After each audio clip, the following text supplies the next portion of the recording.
Hi, I want to talk about white balance in Lightroom right now.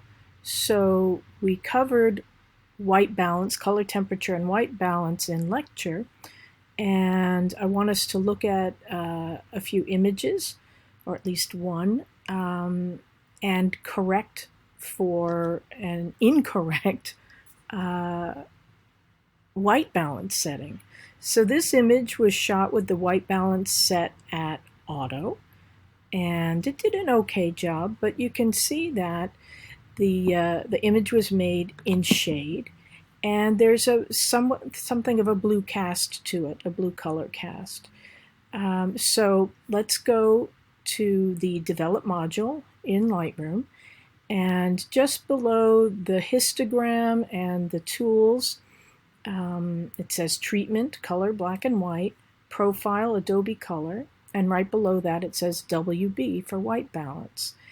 And to the right of that, there's a pull-down menu. And we have all of these options. And we have these options because the image was shot in RAW. So it is a raw digital negative. Had it been shot as a JPEG, we wouldn't have all of these options. We would have As Shot, Auto, and Custom. But since this is a raw image, the information was not actually changed. So I could have shot it in any of these white balance choices, and the actual information would have been the same. But at any rate, it says As Shot, and the color temperature was at 6700 with the tint of 8. And it's still kind of bluish.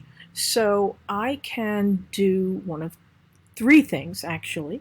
I can choose another of these settings and see how it looks. So daylight is actually lower in color temperature, and it makes it more blue.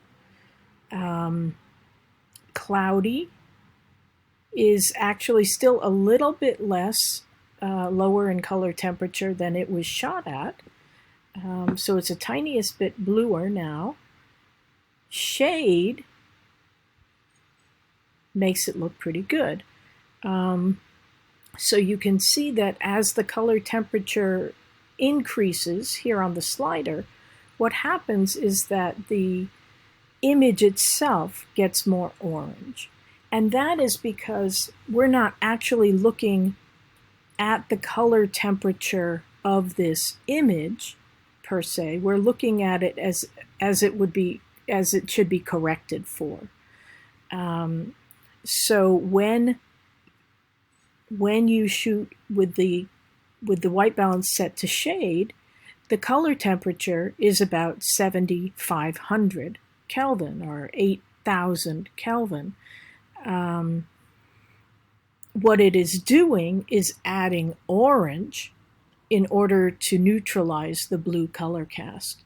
So I can set this to shade. I can also move the slider more.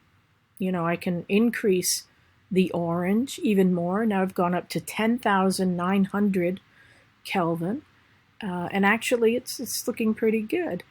The skin tones are looking much more natural, even though it was shot in shade. Let's look at the tint for a moment. And actually I think the tint looks pretty good.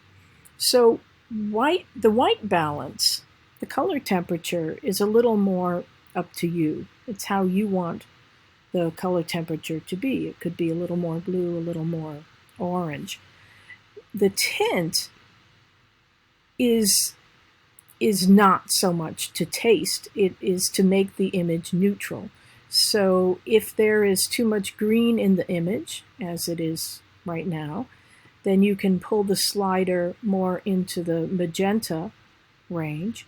If there's too much magenta, then you pull the slider back down towards the green. The goal is to have a neutral image in terms of tint. You don't want it to be either green or magenta. So you use this slider to correct for a tint. Okay, so that is how we adjust the color balance and the white balance of the image. You can also, let me reset this, you can use the eyedropper tool. Let me go back and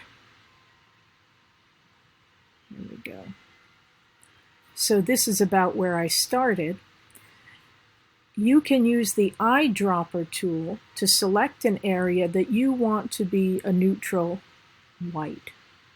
So if we do that, it makes it even more blue. So we'll undo that and go to the eyedropper again and try this area. And that's bringing it more into the natural range. So if you move the color picker or the eyedropper tool to some area like red, it's going to skew everything, obviously. You don't want that to be your neutral white.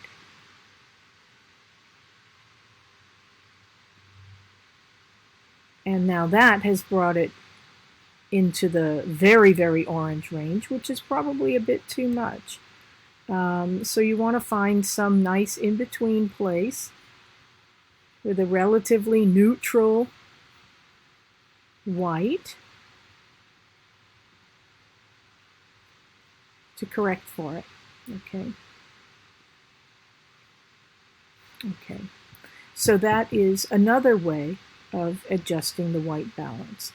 The easiest, in some ways, the easiest way and the most straightforward way is to use the sliders. Okay.